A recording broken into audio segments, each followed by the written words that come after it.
Hey guys, the more I think about it, the more convinced I am that Tactics and Football Manager are actually really overrated.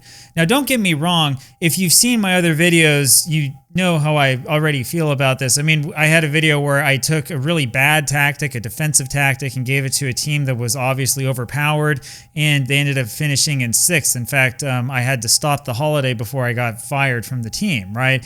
So I know that tactics do matter. But the importance that the Football Manager community puts on tactics, I think, is way over the top and way overboard, and I think is not really justified. Let me show you part of the problem that we have with tactics, right? I've shown something like this before.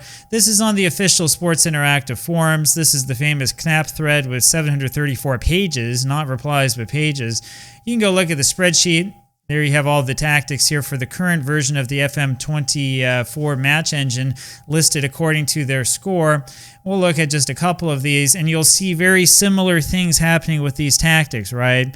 So in this particular 4-3-3 system, you'll notice here you have counter press. You're focusing play down the left and the right. You have overlaps on, and you have all of the other stuff that you normally have on. Higher defensive line, high press, and it's a positive mentality. Look at this one. This is an attacking mentality with kind of a odd and you would consider an imbalanced setup up front, but it still works, and apparently it works really well as long as you're playing with Liverpool or a similar strong team.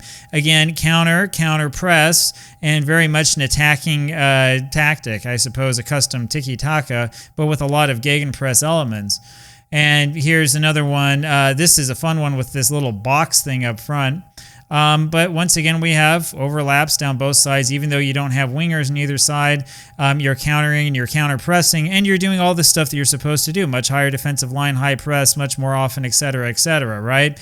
These look very, very similar. It's just that the shape has changed. That's it, right? We're just using like different chess pieces, but overall, the tactics essentially are doing the same thing. We'll go look over here at FM Arena. So to get to this, I went over to tables, if you go to their site, and then just clicked on the best plug-and-play tactics for FM24. We'll look at the first 3. This is FM Arena, where we know through their testing that counter press does not necessarily make a huge difference, but as you will see, these are all, again, counter press tactics, right? Again, same thing, counter press, right? We're going to attack much higher defensive line, high press, and so on and so forth, and we're focusing play down the left and right, doing underlaps instead of overlaps. Same difference. This tactic, same sort of thing, counter press, higher defensive line, positive mentality, overlapping, and the rest. And we'll go take a look at this. This is a balanced tactic, but we do the same thing here. Focus play down the left, focus play down the right, underlaps, and so on and so forth with the higher defensive line and with the high press, right? That's part of the problem that I have, which is that all of these tactics are the same. They all do the same thing. The shape is slightly different. And I mean, I guess you can go in and mess around a little bit with individual instructions, team instructions and stuff, but they're not messing around that much with team instructions, right? It's just the case that Gegenpress tactics are overpowered in the game. So why play the game? Why even worry about this? Well, this is what the point is. When it comes to tactical creation, you will hit a certain point where you realize that the secret lies in doing Gegenpress, in attacking or being at least positive, and in sort of throwing everything that you have at the opposition. At some point in time when you look at tactics, you will get out of your head the idea that you want to have a defensive tactic, because you'll learn that they just don't work even with the best players. You will stop focusing on trying to dominate possession. I went through a phase like that. You can go back and watch the old videos and see that. At some point in time, you're going to realize that you have to attack to win, and that Football Manager rewards you for attacking to win, right? Once you hit that point, you'll realize that in the game, the important thing is not necessarily the tactic. The difference between these top tactics are so small that it doesn't make much of a difference. Look, let's go back. I'll show you again. We look at the spreadsheet here, the Knap tactic. What's the difference between a score of 98.3%, 95.5%, 94.8%, and so on and so forth? It's practically nothing. It's nothing. The difference between these types of tactics is like basically the random generated, score that you got for each season that you played, since these are tested apparently only in one season. You go over here to FM Arena and you say, okay, well here when we're simming 9,600 matches, we'll see a huge difference. We're not seeing a huge difference. Difference in points on average, 67 to 66.1, 65.8, 65.4. Like the goal differential, 22, 20, 20, 20. There's no difference.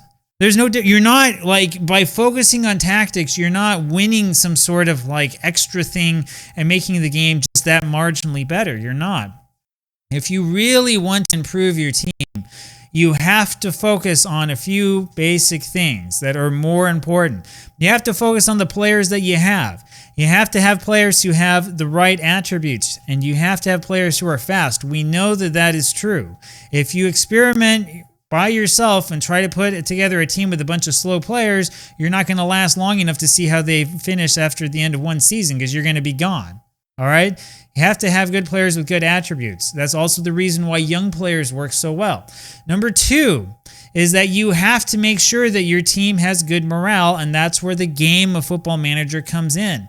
That's the difference between going on holiday and doing whatever and actually managing it. You have to go through the morale stuff. You have to go through all the BS they put you through with the stupid press conferences and, you know, talking with this player. This guy's unhappy because he failed the language test, right? Okay, well, now you have to sell him, you know? You have to go through that thing as well to keep morale high and to keep the players happy, right? That's where the focus of the game is. We focus all of our effort on the best plug-and-play tactic because we want to just plug and play.